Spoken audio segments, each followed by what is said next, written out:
First of it's all, interesting. it's more than just ChatGPT, you jackass. You actually have to put in what you want to do and how you want to do it, and then just ask them to organize it. So it still is some creativity, you bumbling buttfuck. But that's not why we're here. Welcome to Donkey's Den. We're live. Um, Hey, Why does it sound like this is so like some whisper? What's that? What's the NPR one? NPR. this is Welcome to the Donkey Den, ladies and welcome to the this. Donkey Den. I had to bring some level of professionalism before y'all jackasses take over and ruin it from here. Hey, I So I'm the even keel one. It's this guy who's the wild card. wild card. I Yeah, far come from it. on, from Always Sunny. I'm the wild card, bitches. Come on, it's the best part of the show. See, y'all made me throw an interception. Y'all are trash. Whatever. I don't care. yes, we made you throw an interception. You we could made just him be do it. bad at football. We were the magic AI in the computer game that I Mhm. know made that you are. happen.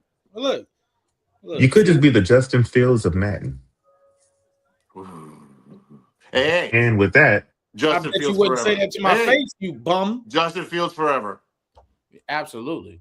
So wait. Speaking of Justin Fields, they did release a upgraded Justin Fields card. They made him a 95 on this game. That's ridiculous, but okay. I put him instantly on the team. I was like, let's go.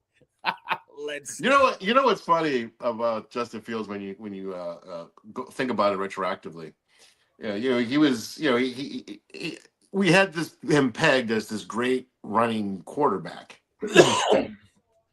and again, it hasn't worked at three different places. But well, it worked in Pittsburgh. It my worked in favorite stat from the last month, which there are three individuals in the NFL who had runs that, and this PFF keeps track of these stats. Runs, three different runs in excess of 22 miles per hour. All right. Number one was Taylor, the running back from Indianapolis. Number two is the running back from Detroit, Jameer Gibbs. Jameer Gibbs. Who do you think number three is? I would say Justin. I mean, No, just for the it was actually Caleb Williams. Caleb. So Caleb running like that. you can't. If you recall, Caleb, he was the lock it down number one pick of the draft. He never ran a 40. Nobody knows what his 40 time or He didn't do. split He didn't time do was. any. He didn't do He any didn't of do that any. stuff. Yeah, Yeah. but PFF. There's estimates that he probably runs a 4.40. Fair enough. Fair enough. Well, You it know, sounds like and it looks like we had a lot to get to based off that long, intricate paragraph that our producer sent us. So, well, he asked we're for at an that time of executive the producer. year. We're at apparently that the time of the DK year has where something. things kind of pivot for teams, right? We have 1/3 of the league is now either looking for or just hired a brand new head coach, right? GMs getting fired left and right. The most interesting of which, guess who got fired yesterday? Which I, GM? I saw it. Good old Minnesota's our rivals from the Minnesota's north. GM. You know, he when Darnold was Sam Darnold wanted to stay in Minneapolis. He really did. Right? He says, "Hey, you guys reclaimed me. I want to be loyal." But they had just spent a first round pick on McCarthy. The GM says, "Hey, look, we got to see what we have here." We find out literally this week that the Raiders had a trade offer for JJ McCarthy. Mm. Imagine this season if Darnold had stayed in Minneapolis. Mm-hmm. Right? I mean, the whole complexion of the NFC would have changed. Yeah. I mean, the quarterback position is so important, and Seattle. I mean, look, I'll be straight. I'm rooting for Seattle to win next Sunday, partly because they made a very bold decision. They had a quarterback who was above average or whatever, and they're like, nah, this ain't good enough. We want to roll the dice. and they did. And here they are. They're favorites for the Super Bowl. So good for them. But that momentous decision is going to have repercussions everywhere, because now Minnesota is kind of like, what do you do, right? Because in this year's draft, there is only one QB that's draftable in the first 2 rounds. One. Yeah. What does everyone else do? Right. I think I mentioned a couple weeks ago. I had my own little speculation that I think there are going to be teams that are going to put some phone calls into the Bears for Tyson Bagent. I mean, I think, somebody's going to get desperate. Like, look, if I'm a GM in today's NFL, if I can't secure the top 1 or 2 quarterbacks in a good quarterback draft, I would gamble on someone like a Tyson Bagent, right? Or the backup Philadelphia guys who light it up in preseason every year, but they're entrenched behind somebody who's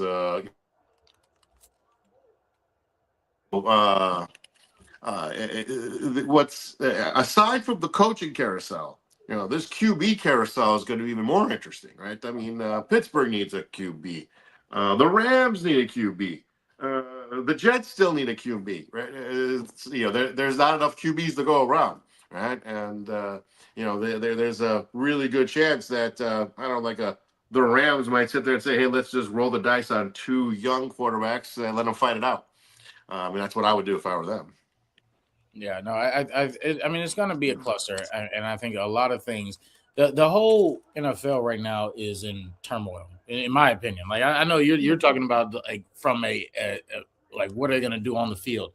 I think there's a lot of pieces here that say, what are these teams doing off the field in terms of the front office? Like, a lot of these decisions that are made, and honestly, look, I know we're going to dive into it, but there's a lot of pieces where there's some owners that are in trouble. There's some teams that are in trouble. There was some interesting news that dropped this weekend, right? Yeah. 3 million pages, documents of a certain list that everybody's been waiting on.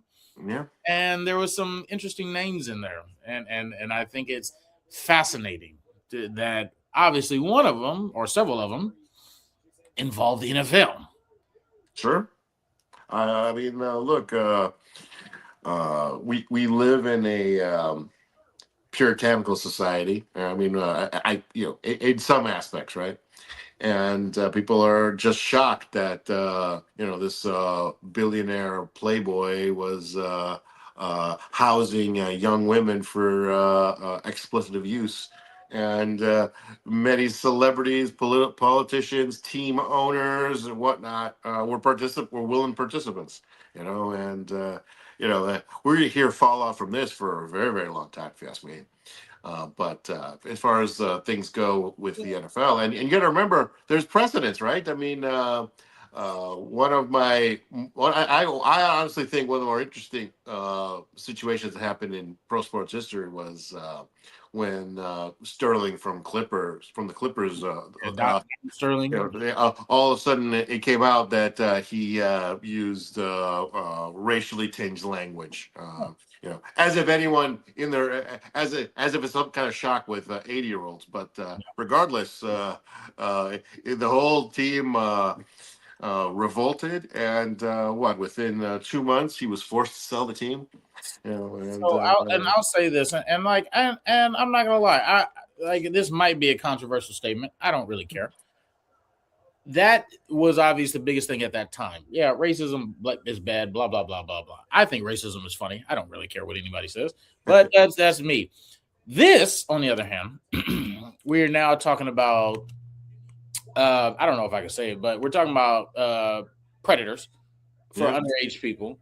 And so, and for anybody that's listening that doesn't really know what's going on, one of the owners, Steve Tisch, the owners of the New York Giants, was pretty badly indicted on that on the Epstein list for some of the things that he's done. And that coming out, there is no way on God's green earth the NFL is going to allow him to continue to own No. own the New York Giants. There's just no way. And now the interesting thing about it is he still shares ownership with the Maras. The Maras still so they both I believe they both own like 45% each. So one of two things are going to happen. Either the Maras are going to luck out and get double the money here, or they're going to have to sell his percentage. Yeah, no, they're gonna make him sell. I mean, again, there's precedence for this stuff, right? When an owner is publicly disheveled like this, and then you have to understand there's another aspect about this as well. When Donald Sterling sold the Clippers, do you know how much money he made on that deal? Oh, billions. Billions. Not millions, billions. Yeah. Right. He bought that franchise when he was a mid-level apartment building manufacturer, right, for a few $100 million. And then he sold it for $4.5 billion. Right. Yeah, the Giants will go. He was for happy more. to walk away. He was happy to walk away. Didn't care. Happy to walk away. Look, I'm sure his ego got in the way at first. It was like, hey, this is my team. I can do whatever I want. Yeah, you can't force me. It's America, blah, blah, blah. But then, I'm sure some smart individual in the NBA offices, and I think the NFL is going to do the exact same thing. They said, "Hey, this is how much money you could make, and you could walk away, and this stuff never gets heard again." I mean, look, the guy has to deal with a Hulu documentary about the whole thing, but again, him and his great grandchildren are sitting on billions of dollars, and then they never have to work again. So that Hulu thing lasted a year, maybe. That Hulu thing lasted a year. We talked about it. Oh, that's shocking, and then we're done. Like, who cares? Well, obviously we kind of know about it now, but again, and I use that as an example because it's to me it's semi-similar, right? A public disclosure of poor behavior, and like you said, in this situation, it might even be worse, right? Because we're talking, he got in trouble for utterances that he thought were in private confidence.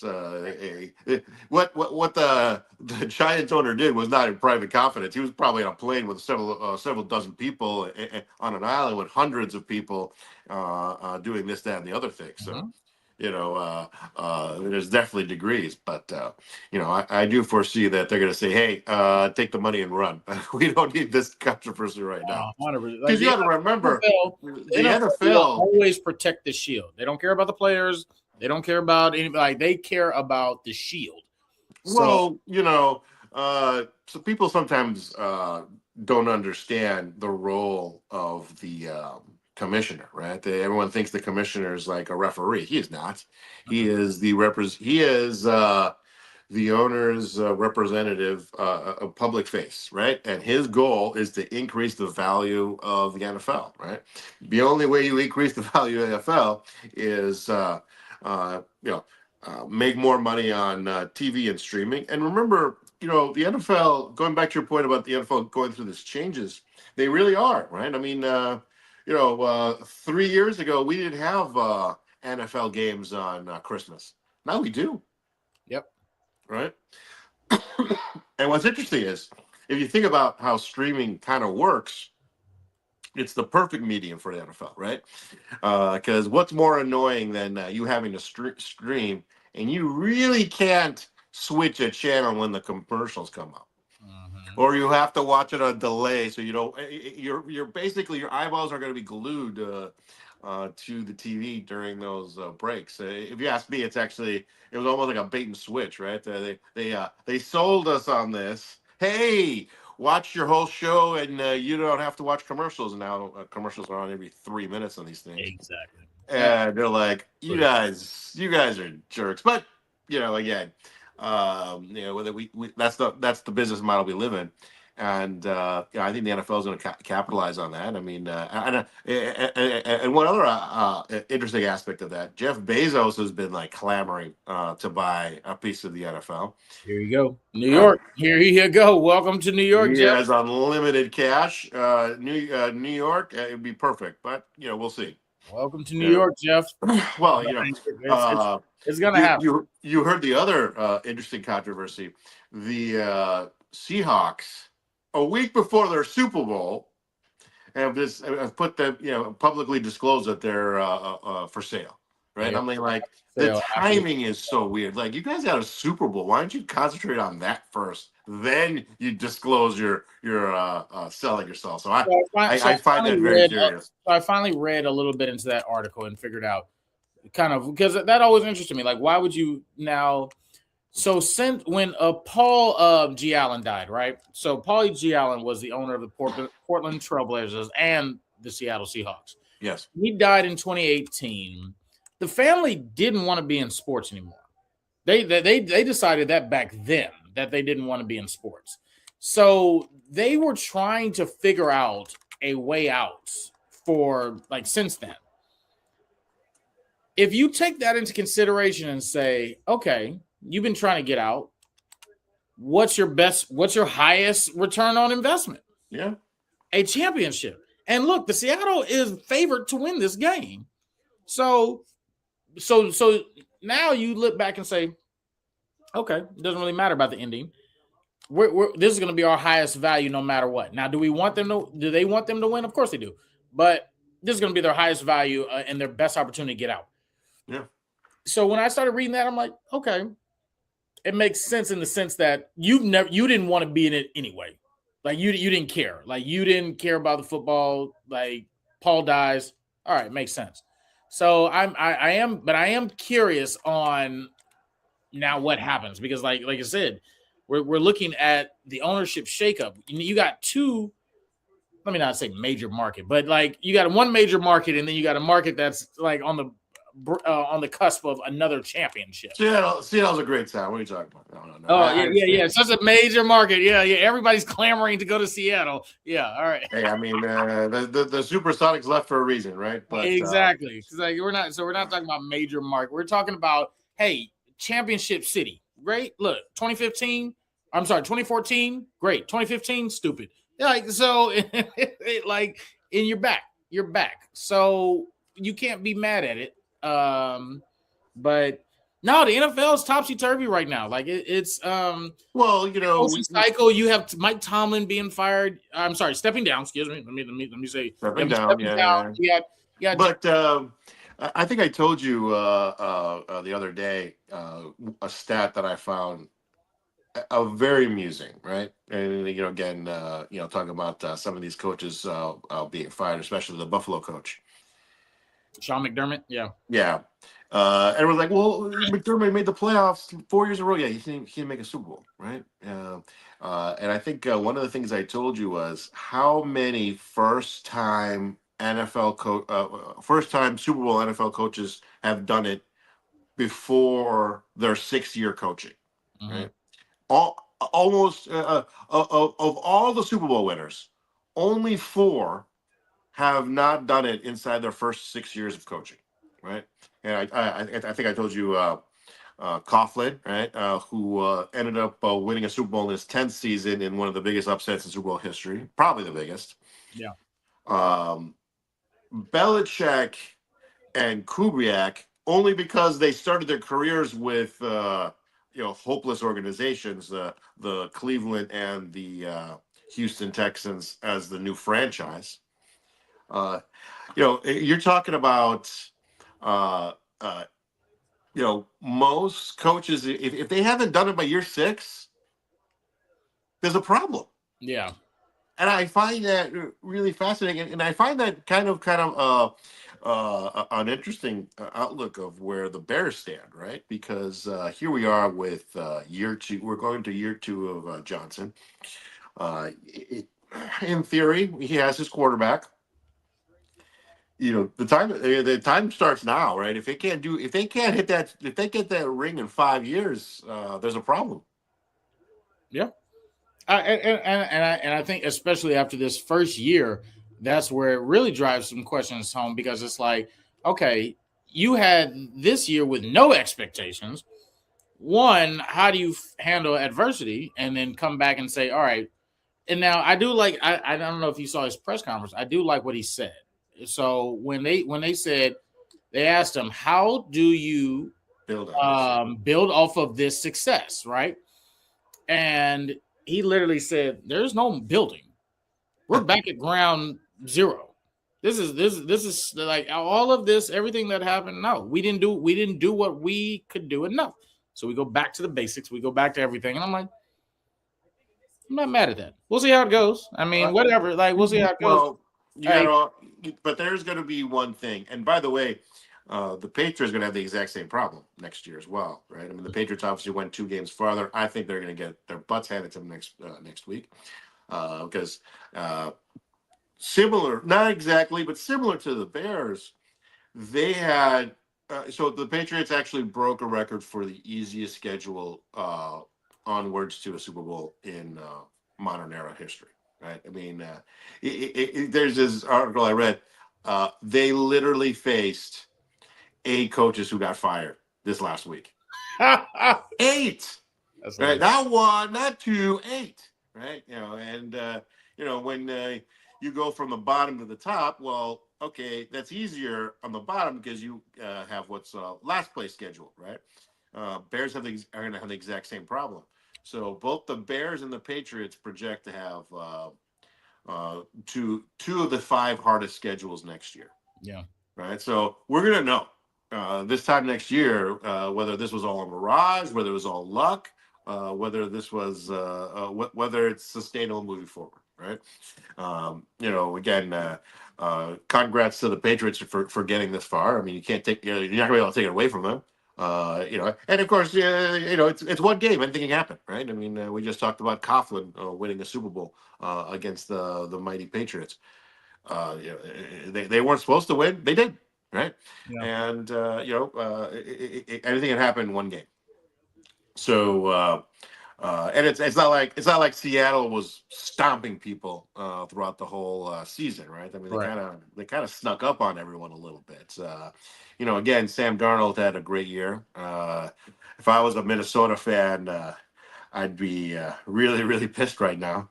Actually, I read an interesting joke. Which fan base should be the most mad? Right? You know what this thing said? The Jets. Yes. Think about it. The Jets had to endure, 20 years of Patriots dominance, and now they all of a sudden it's come back, and they still haven't turned their franchise around. And on top of it, their first round pick from 5 years ago is by the way, the first Super Bowl entrant in that draft class, the one that includes Josh Allen, by the way. They're kicking themselves on both ends of their I wouldn't want to be the GM of the Jets right now, right? Because I would have no idea where to go. Speaking of the Jets, so I read an article because I think you want to talk about like absolute like chaos. Did you see the article of Aaron Glenn considering stepping away from football because of the lack of interest of coordinators wanting to join his team? Wow. There at the Jets. Like you have to like kind of look at that and say, what's happening? What are y'all doing? Like you guys are really a dumpster fire. And you want to talk about dumpster fires, not even just them. Look what's happening in Broncos. These guys were a field goal kick away from making it to the Super Bowl, right? Yeah. All because of a coach's ego. Well, they're now about to spiral into dysfunction. I don't know if you saw I think I saw send it in our group chat. Sean, the Denver Broncos are taking calls for trades for Sean Payton. And it's for a number of things. Obviously, we saw how he treated Russell Wilson. Justified or not, we saw how he publicly treated Russell Wilson. Now, you're now publicly treating your new QB in a similar fashion in which you have put his history out there, where the QB had to call his own press conference. The Denver Broncos didn't, that wasn't theirs. He did that on his own to set the record straight against his own head coach. Well, This is after he had to fire 3 of his offensive coordinators after that game. There's some turmoil happening in Denver right now. And I don't know. Look, the reality is similar to kind of how I described. Not every coach who gets hired, not every coordinator who gets hired is any good, right? I mean, the vast majority of them are going to underachieve because it's a zero-sum game, right? Someone has to win, someone has to lose. Correct. One of the things that we were trading text messages about were 3 of the Bears assistant coaches / assistant GMs have already been pilfered, and we're not even outside the season yet, right? We're a week from the Bears losing a game they probably should have won. So of course, that's just how the NFL works. They're so desperate for talent, they'll roll the dice on any little thing. And it's like, hey, the Bears offense looked pretty dynamic. Let's get their offensive coordinator and let him make plays, right? Which is hilarious. So Baltimore. So just to talk a little bit about that, Baltimore signs, because you guys were a little upset about that in the group chat, right? You and our good old faithful producer, our terrible producer. So you guys were upset about this Declan Doyle loss, and here's the thing about Baltimore. They signed him to call plays. The man's never called plays anywhere. And he definitely didn't call plays in Chicago. That was all Ben. I'm confused on, why Baltimore even made this move. And the fact that because it's a lateral move, that we didn't block it, who cares? That's kind of where I'm at. Like, if we really thought that highly of Declan Doyle, where it was like, he is irreplaceable. Yeah. Well, that's a blocking move. Like, that is a lateral move. We let him go.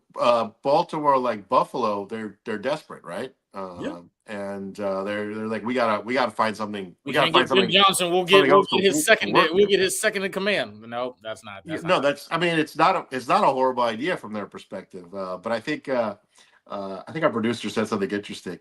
He's a year older than Lamar Jackson. Same age. I've never personally worked for someone younger than me. I don't know if I ever could. Right? I mean, you gotta, it's gotta, you need. It's an American perspective, right? You need to know that person knows what they're doing and they have experience behind it. Declan really hasn't done much outside of be part of a Bears organization for one season. And let's be honest. It was a little chaotic, right? I mean, we said it every week. The cardiac Bears, like they didn't start playing until the fourth quarter consistently. Right? Yeah. And you know what's funny is that's a direct reflection of Declan Doyle, because since he doesn't call plays, you know what he does in practice? Preparation. That's your job as an OC. That doesn't call. He literally has to. He is the effective coach doing preparing and doing things. I mean, I understand he wasn't calling plays. So if you're not going into the game prepared, that's not an yes, it's an indictment on Ben Johnson because he needs to hold everybody accountable. But at the same time, the job was the assistant coaches and the OC to have them prepared for his game plan that he implemented. If they weren't, then I'd be looking at Declan and be like, all right, well, what did you do? Well, again, we had almost a complete brand new offensive line. We had two new receivers that ended up being two of the top three receivers on our list, and a quarterback who had gone through three coordinator changes inside of 6 months. Right, so I remember when you were hitting that panic button on week 3. I'm like, give it another week before we really panic, right? And of course, those conversations ended up being kind of moot. But it wasn't. It was just a few months ago. There was articles about, well, I wonder what the Bears would look like with Tyson Bagent leading them, right? And honestly, it wouldn't be shocking to see some of these coaches defecting and all that, having other repercussions on the internal staff, right? Like I said, I just have this sneaky suspicion. Well, there's two things I think are going to happen this offseason that are going to be a little on the shocking side. One, I think Tyson Bagent gets moved to somebody. And two, and this one's a little bit more out there, but if you think about it, it makes a lot of sense. I think Dak Prescott gets traded to somebody, or from our fellow Dallas Cowboys. Dallas Cowboys that they taking strays now. We hitting them with strays now. Well, again, we talked about two major retirements in the NFL, and no good talent coming in through the college ranks. There's going to be some consternation, and one of those 23-year-old QBs that everyone kind of get excited about is the backup on Dallas, and at some point they're gonna have to sit there and realize, hey, we can't pay the 16th best quarterback in the NFL the top 3 money, right? And but another organization might. I mean, in fact, I think the Rams GM and the Dallas Cowboys GM are going to have a lunch or a dinner one day to have a frank conversation. Because if I'm the Rams, how do you go from, because they were pretty cool. They were right there as well, right? One score away from making a Super Bowl, and here they are. Now they got to start over at quarterback. Like finding a better quarterback who fit into their salary cap, which is actually not that will actually be pretty easy with Stafford retiring, is not a horrible idea on there. Right? So, again, I'm speculating. I could be completely way off, but I really think, with all the coach carousel, I think the QB carousel, especially right before the draft, is going to be really fascinating. Really fascinating. So our producer just sent something, and it brought something else to my attention. So he stated that it's considered a promotion because he'll be calling plays, and here's. So let me say one thing about that and kind of just like segue into what I actually want to talk about. So that's in no definition that's a promotion, because it's the same title. You're just because so if in any company, like let's just say you're a sales rep. If I require you to do a little bit more responsibilities than another sales rep, you're still a sales rep. Like I like there's no like cutting around it. You're a sales rep.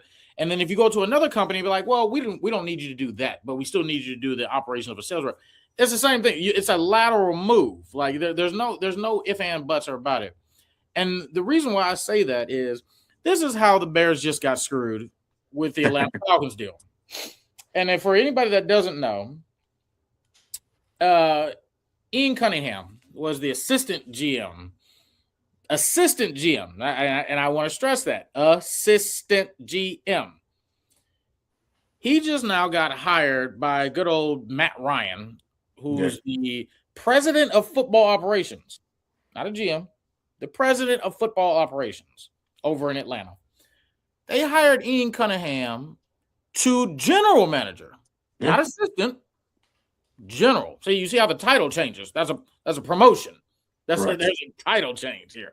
So now, per rule of the NFL, a minority executive that gets promoted from your team, that's been with your team for at least 2 years, which Ian Cunningham has been more than, we are designated two, not one, two compensation picks, right? And the third round, for the third round, which we need to help build us for the next years. Well, the NFL came out and said, because Matt Ryan is going to be making football decisions, it wasn't a promotion, even though it's a title change. Here's the difference. Declan Doyle, no title change. Responsibilities change, but no title change. Yeah. Ian Cunningham, title change. You went from assistant GM to GM. Yeah. You are the sole GM. I don't disagree with anything you're saying. Egregious shit that I'm so sick of the NFL. Look. First of all, let me take a step back and explain what the compensation rule. So this was a subset of the Rooney Rule, right? Where there were concentrated efforts to increase, especially African American community in coaches and mid-level executives at the NFL, right? I mean, Rooney, the owner of the Steelers at the time, said, it's ridiculous. There's I can count the number of African American executives on one hand, right? And we work in a organization that's 98% African American. Or maybe I'm a little high on that, but these were concentrated efforts, right? And the rule as it's written is, if an organization cultivates a young African American individual and they become a GM or higher, that organization that cultivated him is entitled to compensatory picks, right? And I say that because there's been confusion like, the Atlanta Falcons have to give them the 2 picks. No, that's not true. No, the league is the NFL creates these compensatory picks in the sandwich between rounds, right? And you're right, it would be an extra third round pick, which would be extremely helpful as the Bears look for ways to both round out the roster and grab at least 1 or 2 more defensive stalwarts to balance out the organization. Now, I think we did exchange an email where the Bears are appealing this, right? Yeah. Because I cannot read this. I've read the rule. I cannot see where there's any normal justification of them completely disagreeing with this, But going back to your lateral moves, I think it's important to note that Ryan Poles has not made. It doesn't look like he's made any concentrated efforts to keep his people from pursuing other opportunities, right? I mean, you're right. He probably could have stopped the situation of Declan going to Baltimore. He probably could have stopped the situation with Cunningham. He chose to let them be, right? And I think it speaks more to just how he thinks and operates. I mean, the only person he couldn't really stop was the running back coach, Eric Bieniemy. That was the only one because he actually did get a promotion, right? And of course, we're holding our breath that not more coordinators or assistant coaches get pilfered, right? I think we mentioned. I think you in particular are fond of the defensive back coach for Al Harris, baby. Al Harris. I was scared. He was getting too many interviews. I was like, I didn't like it. I didn't like it. Stop talking to him. Stop talking to him. I was in shock when I read that article that he has been the coordinator on 3 separate years where one of his D-backs led the NFL in interceptions. And I'm like, wow, really? Yeah, stop talking to him. I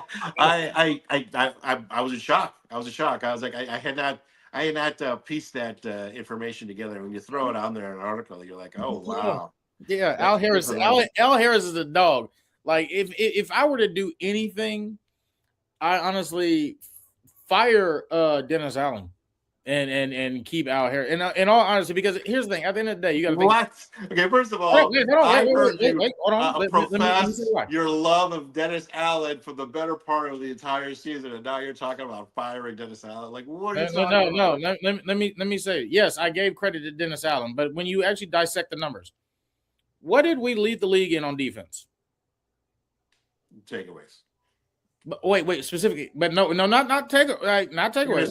Interceptions. Oh, who was the passing game coordinator on defense?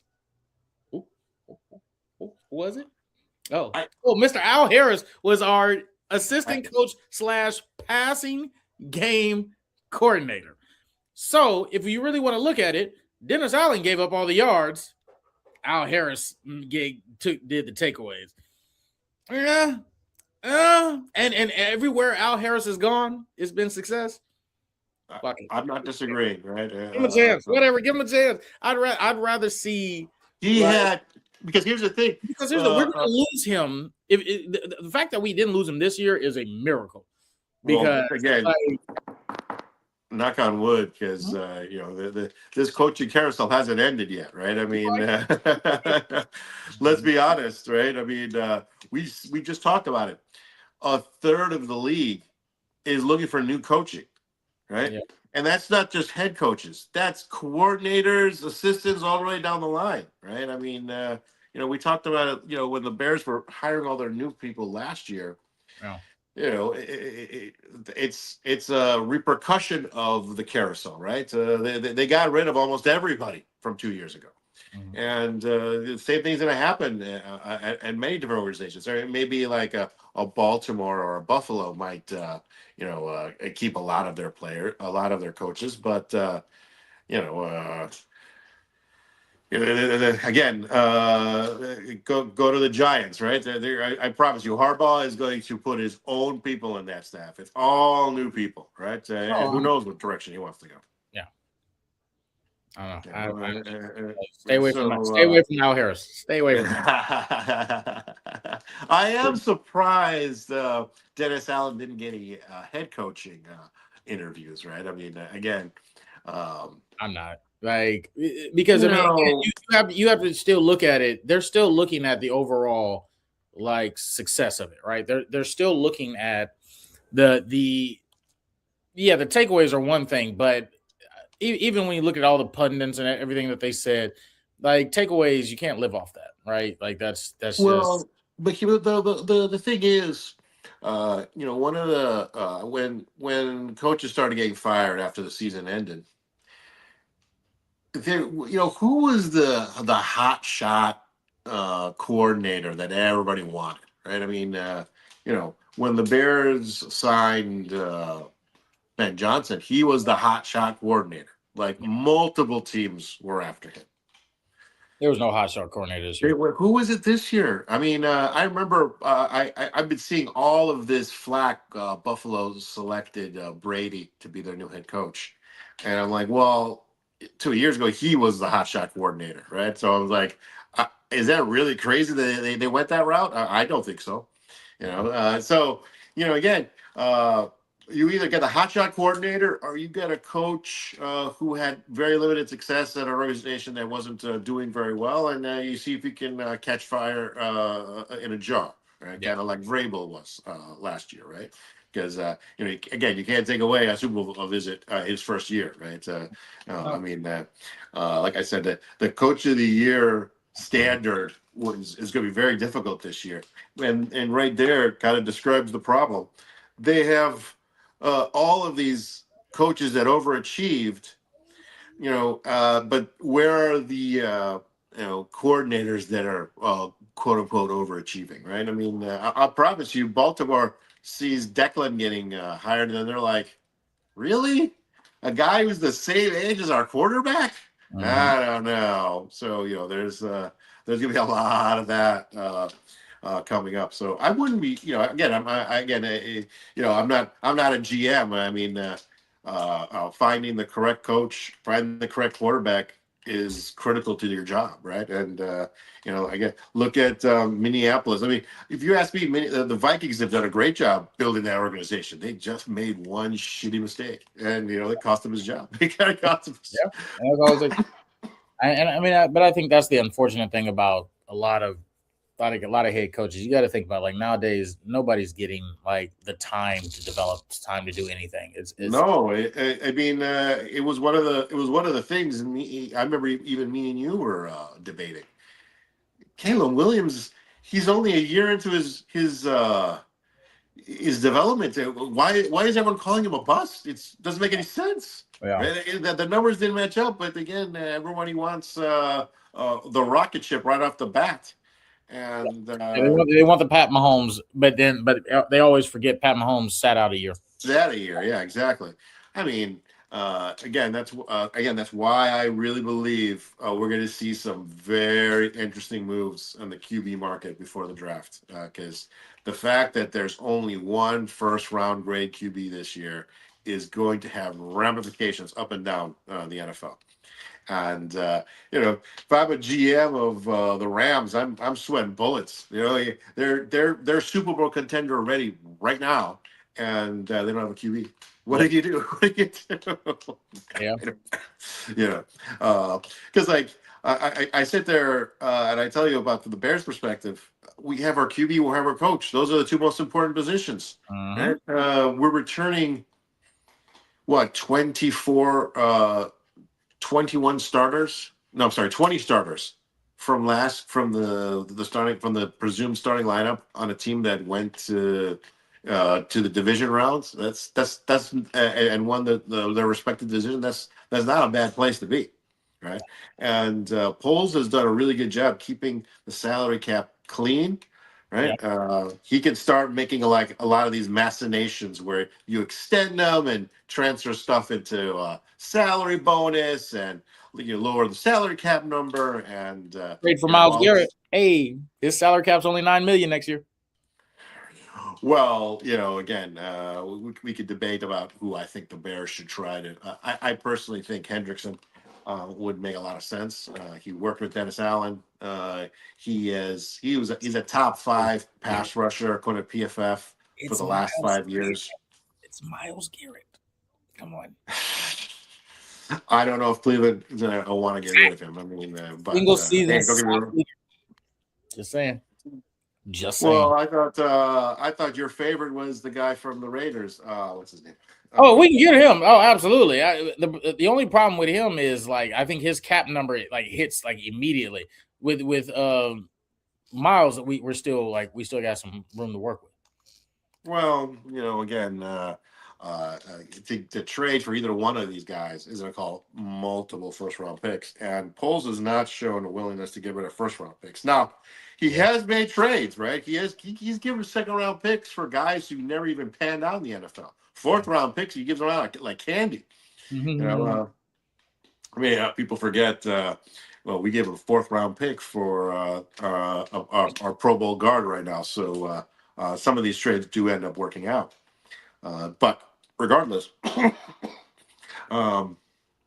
it's going to be an interesting offseason for the Bears because you're a young team. You have a young, exciting quarterback, and you have both expectations of the city.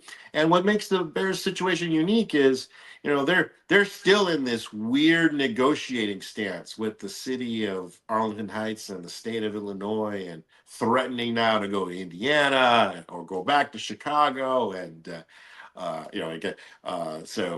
and of course, building an extreme level of popularity with the Bears makes their bargaining power, very, very strong, right? So they have incentive to build on what they were doing, what they did last year, right? So it would not be shocking if they make a splash move at the defensive end position.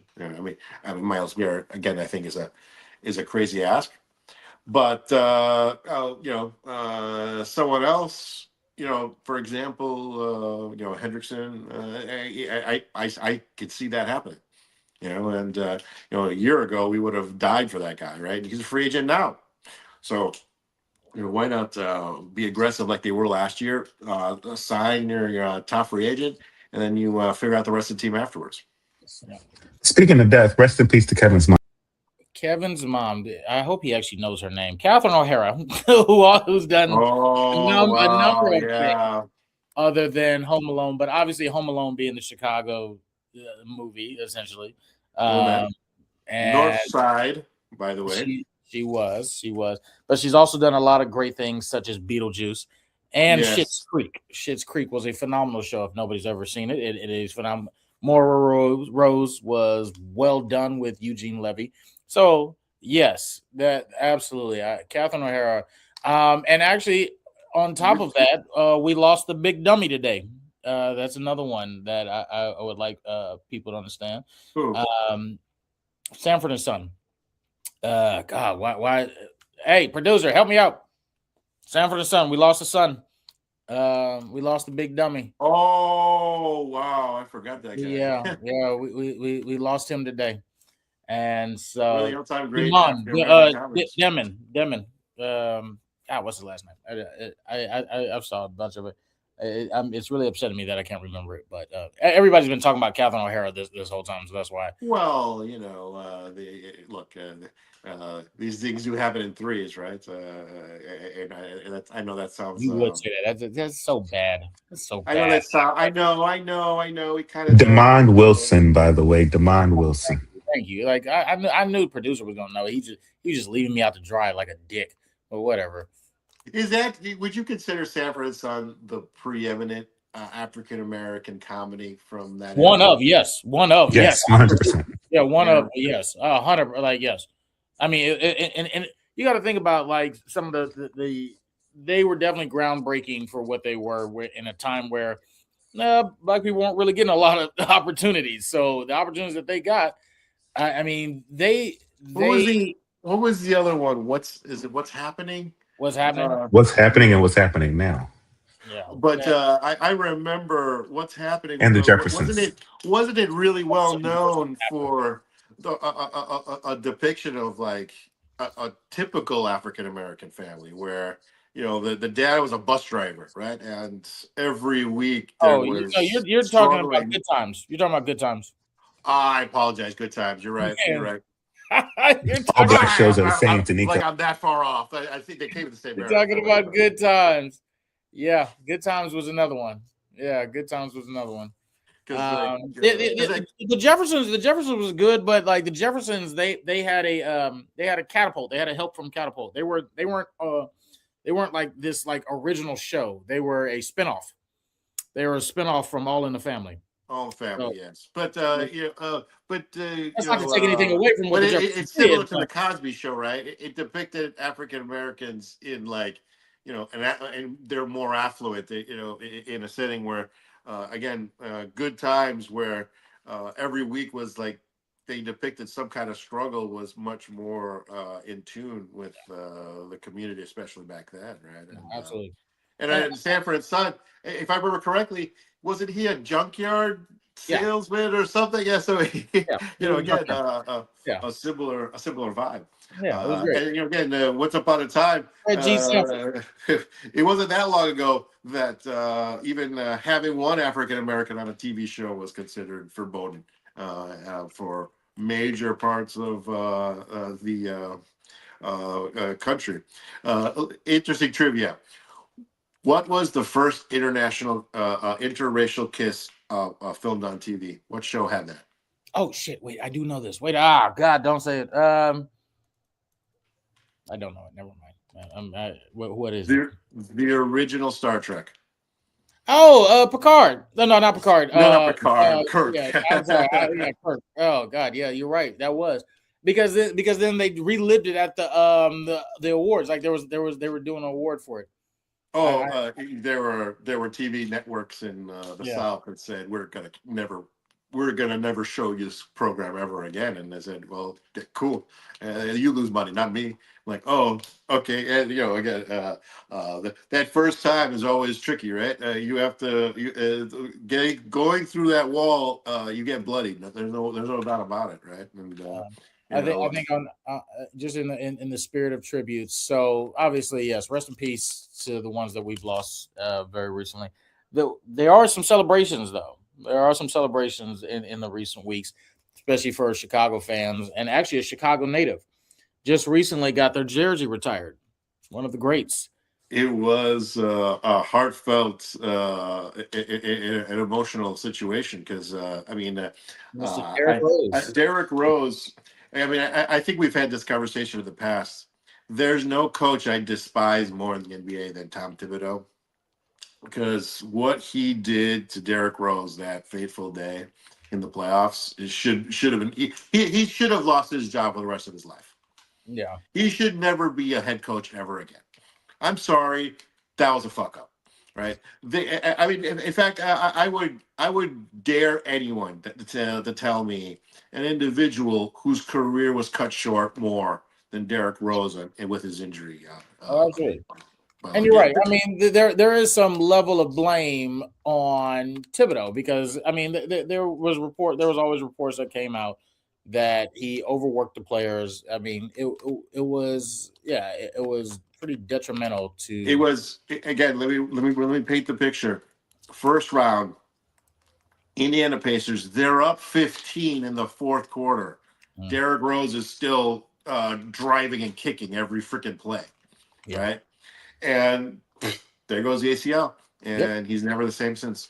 Yeah. And there's no greater crime. And the thing is, unlike Jordan, Jordan obviously is the all-time greatest, and but he never had that sense that because Chicago was not his hometown. North Carolina was, Mhm.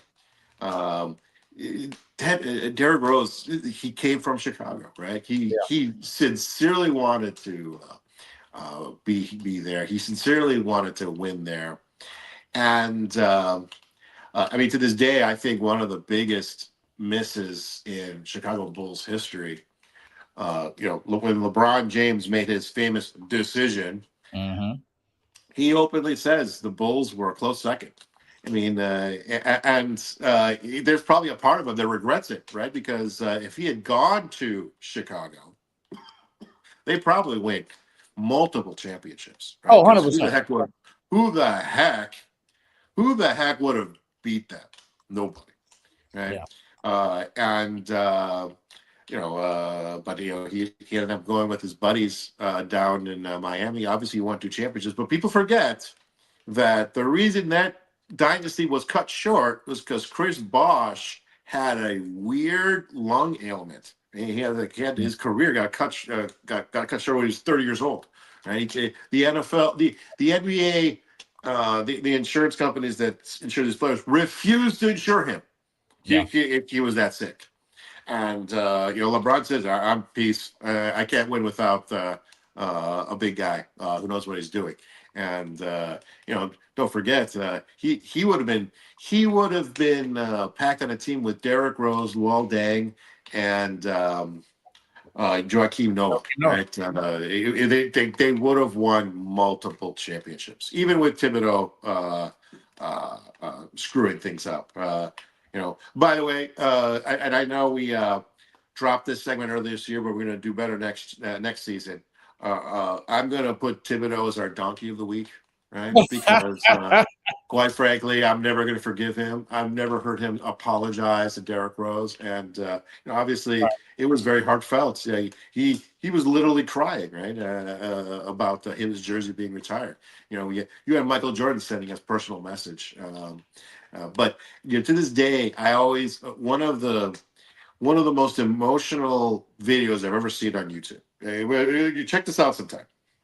Look up when Derrick Rose found out he got traded to the Knicks. Oh yeah, I saw that. Yeah, He started crying on national television. mm-hmm. He didn't believe that.